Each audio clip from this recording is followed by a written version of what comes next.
Olá, graça e paz da parte de Deus, nosso Pai, e da parte de nosso Senhor e Salvador, Jesus Cristo. Eu tenho uma alegria imensa, me alegro imensamente por ter esse privilégio de trazer para você reflexões do Evangelho de Jesus, da parte de Deus e da parte do Espírito Santo, a quem eu peço que traga revelações da sua palavra para você, né? Através dos nossos vídeos aqui do Evangelho de Jesus.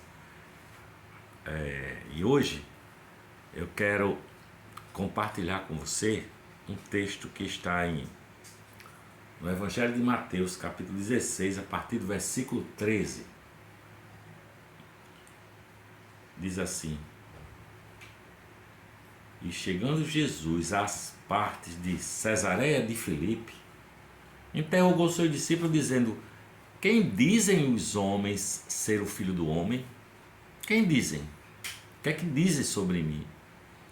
E eles disseram: Uns dizem que é João Batista, outros Elias, e outros Jeremias ou um dos outros profetas. E disse-lhes ele: E vós, quem dizeis que eu sou? E vocês, meus discípulos, quem dizeis que eu sou? E Simão Pedro respondendo disse-lhe: Tu és o Cristo, o Filho do Deus vivo.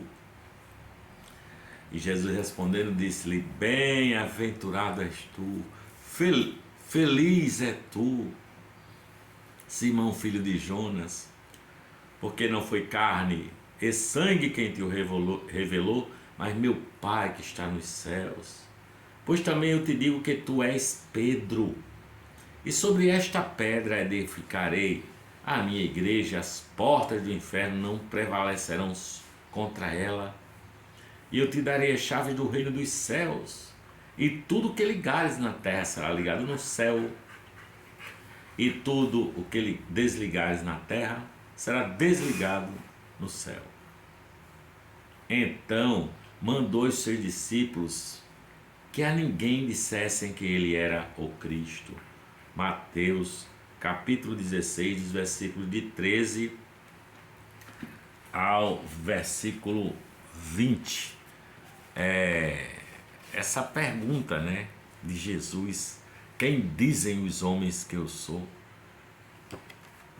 Essa pergunta que toda a humanidade tenta se fazer sobre si mesmo, não é?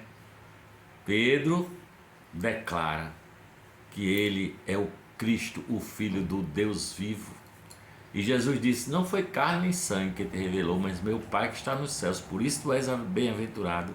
E depois ele diz: Tu és Pedro, e sobre esta pedra, aí tem gente que diz que Pedro é a pedra fundamental, mas Pedro não pode ser a pedra fundamental. A pedra é o próprio Cristo, não é? Tem um texto que Pedro diz: Eu digo que a pedra é Cristo, que os edificadores edificavam, a igreja, não é? Feita de espíritos de adoradores. Jesus é a pedra, essa é a declaração, porque Jesus sabe quem ele é, ele não tinha dúvida de quem ele era. Quando ele diz: Quem dizem os homens que eu sou? Ele não estava com dúvida sobre ele sabia desde criança, né?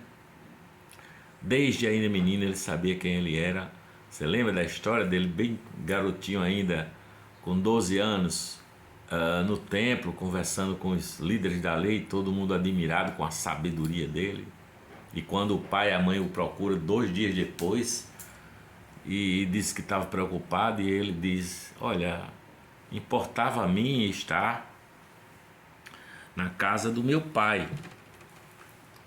Importava a mim estar na casa de meu pai. E aí você veja que ele sabia muito bem quem ele era, né? Nunca teve dúvida disso, né? Mas nós, quem nós somos? Essa é a pergunta que muita gente se faz, né? Quem nós somos? Eu me lembro que quando eu era criança tinha um ditado que era muito comum, né? Muito comum no pessoal da minha época. Dize-me com quem andas e te direi quem tu és, né? Você já ouviu esse ditado popular? Dize-me com quem andas e eu te direi quem és. Nós não sabemos quem nós somos, né? Nós vamos nos descobrindo, nós vamos crescendo e vamos, no próprio processo da vida, vamos descobrindo quem nós somos, não é? Mas nós não sabemos quem nós somos nem para onde vamos, né? Aí as pessoas faziam aquelas perguntas: menino, quando você crescer, você quer ser o quê, né? Aí muita gente se identificava com alguma profissão. Ah, eu quero ser advogado, eu quero ser arquiteto, ah, eu quero ser médico e, e por aí vai. Na verdade, nós não sabemos quem nós somos, né? Quando eu era muito pequenininho, muito criança, eu queria ser corajoso e valente, como eu ouvia alguns amigos que eram, não tinham medo de nada, eram meninos corajosos, bons de briga, né? Então eu me inspirava naqueles meninos e queria ser assim, e não era. A minha natureza era de outra ordem, não era da briga, não era do futebol. Então eu adorava observar a natureza, as flores do jardim, as abelhas, os bichinhos que circundavam ali, aquilo tudo me encantava.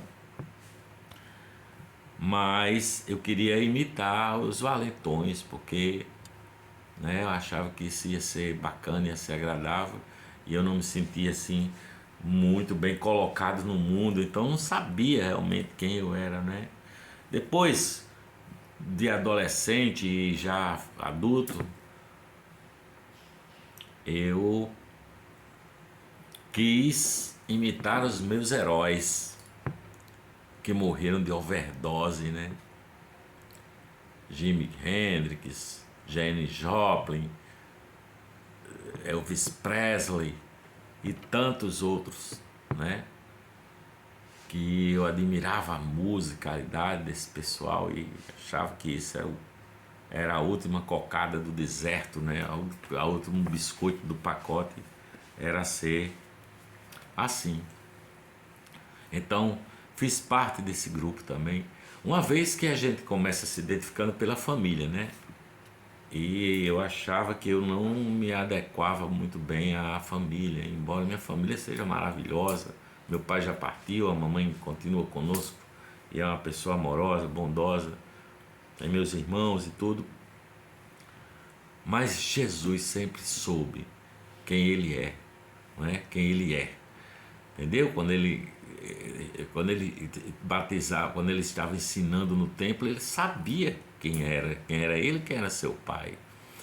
No batismo, já com 30 anos, quando ele sai das águas,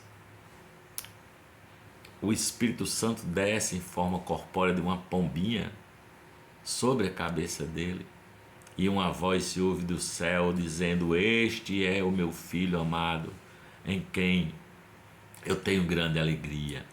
E Pedro declara: tu és o Cristo, o Filho do Deus vivo. E ele diz: não foi carne nem sangue que te revelou, mas meu Pai que está nos céus, não é? Tu és Pedro, e sobre esta pedra edificarei minha igreja. Então muita gente embarcou na história de que Pedro é a pedra, né? Para muitos religiosos hoje em dia, sobretudo o catolicismo, Pedro é a pedra, né? Pedro é a pedra. Mas o próprio Pedro, na primeira epístola de Pedro, capítulo 2, ele diz que a pedra é Jesus, né? Ele diz que somos edificados, somos templos vivos, não é? E que Jesus é a pedra fundamental, não é? E as portas do inferno, do Hades, do Sheol, não prevalecerão sobre eles, porque Sheol, Hades, inferno, tudo é lugar dos mortos. E quem é templo vivo, já passou da morte para a vida, é templo do Espírito Santo. Portanto, o Sheol, o Hades, a morte, não prevalecerão sobre estes aí. E Jesus fala: e edificarei a minha igreja. Jesus é a rocha, Jesus é o fundamento, Jesus é a pedra, Jesus é o caminho, Jesus é a verdade, Jesus é a vida. Então, quando nós queremos, estamos crescendo, queremos nos identificarmos, né? Então a gente procura as nossas trupes. Por exemplo, eu nunca gostei muito de futebol, não sou um aficionado por futebol. Então até hoje eu nunca tenho um time do coração, né? Tem a história do time do coração. Então eu não podia me identificar com os que torciam por ABC, por América, por Flamengo ou qualquer outra coisa. E aí eu me sentia deslocado, sabe? Deslocado. Porque nós queremos ser alguém, nós queremos participar de um grupo, né? Então, ou a gente imita os grupos que torcem por determinada time de futebol, ou nos identificamos por causa do gênero sexual, não é? Ou passamos a pertencer àquela classe de uma determinada gênero de cor, né? De etnia, melhor dizendo, de etnia, de raça. Ou às vezes a gente se junta com pessoas de poder aquisitivo, não é, mais elevado, que é para se sentir como um deles, mas nada disso define quem nós somos, sabe? Tudo isso é passageiro, tudo isso não diz quem nós somos. O que diz quem nós somos é a voz que Cristo ouviu lá no batismo: tu és o meu filho amado, o filho amado de Deus, em quem eu tenho grande alegria. Você pode dizer que você é um filho amado se você crê, porque não é só Jesus que ouviu. Jesus disse que Deus nos ama da mesma forma que Ele ama a Jesus. Da mesma maneira que Ele ama Jesus, Ele nos ama, não é? Então é isso que eu sou, um filho amado em quem Deus tem grande alegria. Em Gálatas, capítulo 3, versículo 26, Paulo diz: todos vocês são filhos de Deus mediante a fé em Jesus Cristo, pois todos os que foram batizados nele, em Cristo, dele se revestiram e se tornaram filhos e filhas de Deus.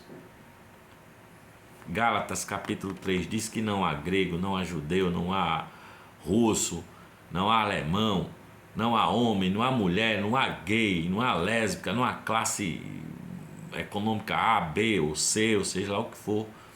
Todos os que esperam nele e acreditam nele somos filhos de Deus em Cristo Jesus, herdeiros das promessas divinas, filhos do amado Deus. É isso que nos define, filhos amados de Deus. Aí eu pergunto: como é que você se define? Quem você diz que você é? Quem você diz que você é? Você se define pela sua profissão? Eu sou sujeito que tenho mestrado, doutorado nisso, naquilo e tal. Como é que você se define? Porque se você se define por causa da sua titulação, meu amigo, você é um dos mais miseráveis homens daqui da terra. Porque os mais miseráveis se definem apenas por essa vida e a situação aqui na terra, situação econômica, situação de titulação, enfim, tudo gira em torno desse momento passageiro, rapidinho, como é um vapor de fumaça que sai da chaleira quando a água está fervendo. É essa a vida. Mas Deus nos deu a vida eterna e Ele diz: você é um filho amado de Deus, uma filha amada de Deus. É isso que deve me definir e definir a você, sabe? O Espírito Santo de Deus sussurra isso para mim. o Espírito Santo me diz: João Davi, você é o filho amado, em quem eu tenho grande alegria. Eu pergunto para você novamente, aí, de onde você está me vendo, me ouvindo, sabe? Aonde é que você se baseia para você entender quem você é ou quem você está se tornando? Pense nessas palavras. E se você se define com qualquer outra possibilidade que não seja a de um filho amado em quem Deus tem grande alegria, grande prazer, repense na sua situação. Deus te ama, Jesus pagou um preço na cruz altíssimo para fazer de você um filho de Deus, para trazer você para o colo do Pai, para fazer com que você venha a desfrutar da vida que Ele prometeu, a vida eterna. Essa vida está em seu Filho Jesus Cristo, somente nele. Essa é a verdadeira palavra de Deus. Jesus, Ele mesmo, é a própria vida, e vida abundante, e vida eterna. Espero que essa palavra chegue ao seu coração e você possa dizer para o mundo quem você é. Um filho amado de Deus, em quem Ele tem grande alegria. Beijo no seu coração. Compartilhe, curta e compartilhe, comente aqui também. Eu quero ouvir seu comentário, né, rapaz? E que a graça e a paz de Deus fique com você. Por aqui eu digo amém. Amém e graças a Deus.